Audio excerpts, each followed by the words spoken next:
Assalamualaikum warahmatullahi wabarakatuh. Salam satu Malaysia, salam Malaysia Madani. Kita ke udara pada petang ini untuk membicarakan isu-isu semasa. Dan topik utama kita pada hari ini berhubung dengan seorang ahli parlimen daripada PAS yang mengoyan di parlimen hari ini tentang kenyataan yang dikeluarkan oleh Jabatan Tenaga Kerja JTK yang telah menyiasat pasti. Sebenarnya hari ini kita agak terkilan lah dengan kenyataan YB Afnan yang mempersoalkan tindakan JTK ni. JTK dia menyiasat 3 buah sekolah, tuan-tuan. Pertama, dia siasat sekolah pasti, semua orang tahu pasti ni. Kedua, mereka menyiasat Seriti, sekolah rendah teras Islam. Dan yang ketiga, mereka menyiasat sekolah menengah integrasi teras Islam ataupun SMITI. YB Afnan ni, dia mengatakan bahawa pasti ni, guru-guru pasti ni semua sukarelawan dan bukan pekerja, dan tak sepatutnya dilayan sebagai pekerja. Dalam erti kata masuk lain, guru pasti sepatutnya tidak tertakluk kepada akta kerja, tidak perlu diberikan gaji minima, tak perlu dibagikan caruman KWSP, tak perlu di subscribe dengan perkeso, ataupun dicarumkan dengan perkeso. Sebenarnya apa yang YB Afnan cakap ni memang daripada dulu lagi PAS lakukan, berselindung di sebalik aktiviti Dewan Pemuda PAS. Namun bagi saya, PAS ni tak boleh anggap perkara ni selesai begitu saja, kerana dalam Islam pun sukarela ni maknanya dia ada kerelaan kedua-dua belah pihak, dan apabila ada pihak yang tidak redha, maka tidaklah boleh dianggap bahawa kerja tu sebagai sukarela, dan boleh dihamba abdi seperti mana yang PAS buat terhadap guru-guru pasti hari ni. Bukti yang jelas sekali kita boleh lihat ialah tahun 2021, bila mana semasa PAS berada dalam kerajaan, beberapa orang guru pasti daripada negeri Kedah telah mengadu nasib mereka di Jabatan Tenaga Kerja. Dan ini jelas menunjukkan kalau dia orang dah report pada Jabatan Tenaga Kerja, mereka anggap mereka ni pekerja. Dan bila dia report penganiayaan yang dilakukan terhadap mereka, tak ada KWSP, tak ada caruman perkeso dan sebagainya, maknanya mereka tidak redha. Jabatan ni telah mengesahkan yang guru-guru pasti adalah pekerja. JTK mengesahkan guru-guru pasti adalah pekerja dan bukan sukarelawan dan tertakluk kepada akta pekerja. Dan kes ini diputuskan pada tahun 2022 bulan Mei, masa zaman PN dan PAS memerintah. Kemudian pada September 2023, Mahkamah Tinggi telah menolak keputusan JTK yang mendenda pasti Ibnu Malik sebanyak RM20,000. Keputusan Mahkamah Tinggi adalah pada denda kerana ada isu dalam menentukan hak pemilikan pasti Ibnu Malik. Ini kita kena jelas, tuan-tuan. Okey. Namun dalam hal menetapkan bahawa guru pasti ini adalah pekerja ataupun tidak, ianya tak diusik, ianya tidak diusik. Maknanya tafsiran guru pasti sebagai pekerja dan tertakluk di bawah akta pekerja adalah sah dan diteruskan. Maknanya mereka ni tertakluk di bawah akta pekerja. Dan siapa timbalan Menteri Sumber Manusia pada tahun 2022, tuan-tuan?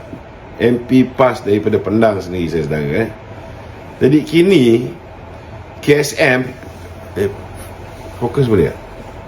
Kini KSM dengan arahan kabinet telah mengeluarkan arahan supaya semua pasti Serenity dan juga SMITI disiasat dari segi guru-guru, cawangan KWSP dan pekeso. Dan dalam konsep Malaysia Madani hari ini, adanya konsep hormat dan ihsan. Dan saya nak tanya dengan PAS ni, adakah mereka tidak menghormati guru-guru pasti mereka sendiri dengan hanya memberikan allowance yang sangat rendah, sedangkan pemimpin mereka memakai kenderaan mewah, hidup mewah, duduk banglo mewah Adakah PAS meletakkan sikap ihsan kepada guru-guru pasti ni dengan allowance yang sangat rendah setara dengan budak-budak intern? Tapi perlu kerja macam daripada pagi hingga petang, ikut office hours. Oleh itu bagi saya lah, kerajaan melalui JTK ni, KSM itu sendiri, mereka perlu membantu untuk memastikan rakan-rakan guru-guru pasti ni, semiti ni, perlu diselamatkan ataupun perlu diberikan pembelaan.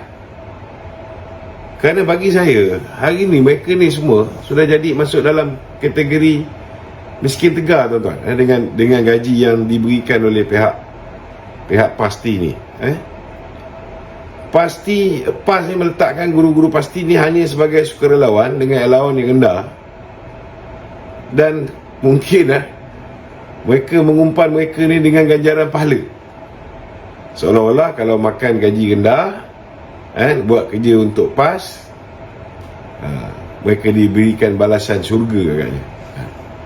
Jadi bagi saya lah, guru-guru PAS ni diminta untuk setia atas hanya landasan perjuangan, tapi dibiarkan hidup susah.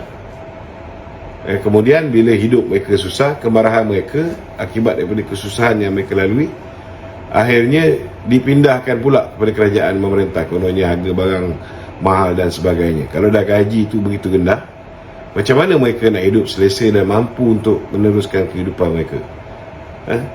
Kerana hakikat dia, gaji mereka terlalu kecil dan mereka tidak mampu untuk meneruskan kehidupan mereka sebagai seorang pekerja dan rakyat biasa. Jadi kalaulah ada guru pasti yang bijak sikit berfikir, yang melawan puak PAS ataupun pasti ni, mereka ni tuan-tuan dipecat. Mereka dipecat. Jadi melalui kerajaan madani ni, KSM ataupun Kementerian Sumber Manusia cuba untuk bantu agar guru-guru pasti ni, pertama sekali mendapat gaji minimum, kedua mendapat caruman KWSP untuk masa depan mereka, untuk hari tua mereka, ketiga caruman pekeso untuk keselamatan mereka. Dan saya juga setujulah dengan cadangan kawan-kawan kita yang merasakan bahawa setiap premis pasti ini juga perlu disiasat. Kerana pertama sekali mereka kena ikut garis panduan PBT, kedua mereka kena ikut garis panduan bomba. Takkanlah Tafiz, contohnya Tafiz yang terbakar dekat Keramat tu, akhirnya menyebabkan semua Tafiz kena dapat kelulusan bomba, kena dapat kelulusan PBT, supaya kita tak nak lagi ada pasti-pasti yang membahayakan keselamatan. Jadi benda-benda macam ni sepatutnya MP PAS ni kena fikir dan teliti. Mereka tak boleh terus-menerus mengambil kesempatan ke atas guru-guru pasti, guru-guru semiti dan sebagainya. Dan selain daripada itu, disebabkan pasti menerima pelajar seawal usia 4 tahun, maka bagi saya perlu pertama sekali garis panduan JKM tu dipatuhi, garis panduan KKM dari segi kesihatan juga dipatuhi, kemudian garis panduan Kementerian Pelajaran juga sewajarnya dipatuhi. Kerana ini bukan setakat mereka ada taska, mereka sekarang dah ada sekolah rendah, mereka juga dah ada sekolah menengah, tuan-tuan. Jadi biarlah semua sekolah, tak kira pasti ke ataupun apa juga, semiti ke, mempunyai keperluan asas yang mandatory bagi sekolah-sekolah biasa. Apa kelebihan ataupun istimewa sangat pasti ni sampai dia tak nak ikut langsung garis panduan yang dikeluarkan kepada tadika-tadika lain, taska-taska lain, kepada sekolah menengah, sekolah rendah lain. Ini benda yang saya rasa Kementerian Sumber Manusia ataupun JTK, Jabatan Tenaga Kerja, tidak boleh bagi muka pada puak-puak PAS ni. Jika KPM dan JKM mendapati ada loophole ataupun ada ketimpangan dalam undang-undang sedia ada yang menyebabkan pasti ni dan lain-lain terkecuali dengan garis panduan yang sepatutnya, maka pindalah undang-undang tu agar kita dapat memastikan anak-anak kita dan generasi kita selamat dan sihat. Demi negara ni, KPM juga perlu memastikan bahawa semua silibus di pasti dan lain-lain ni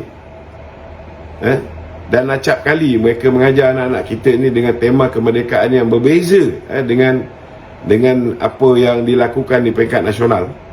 Lagu Negara Aku pun, kalau kita tengok video latar belakang yang jelas tidak standard seperti mana lagu Negara Aku yang ditayangkan di sekolah-sekolah lain, dikemas dan sebagainya,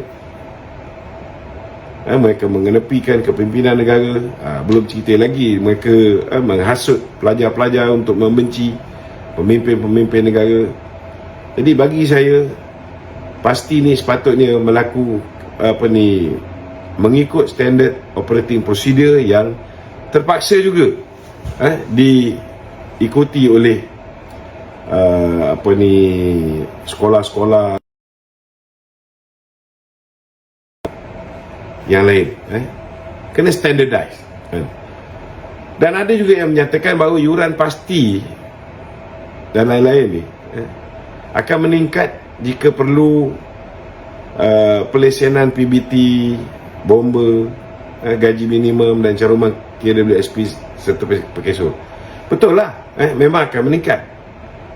Tetapi setidak-tidaknya akan adanya keadilan untuk guru-guru pasti kita ni. Dan dari segi kualiti perkhidmatan dan pembelajaran anak-anak kita. Dalam prinsip Islam pun ialah kita nak tegakkan keadilan kan. Jadi keadilan bukan saja pada guru-guru pasti, tetapi juga perlu diberikan kepada pelajar-pelajar, kepada ibu bapa yang menghantar anak mereka ke pasti, semiti dan seriti ni. Para pelajar di seriti dan semiti, kebiasaannya mereka ni sesedara menjadi mangsa dengan kekerapan pertukaran guru. Kerana guru ni dia orang layan macam guru sukarelawan. So dia tidak akan dapat konsisten, dapat guru yang sama daripada awal tahun sampai akhir tahun, kan? Mendidik anak-anak ni dengan serius, kan?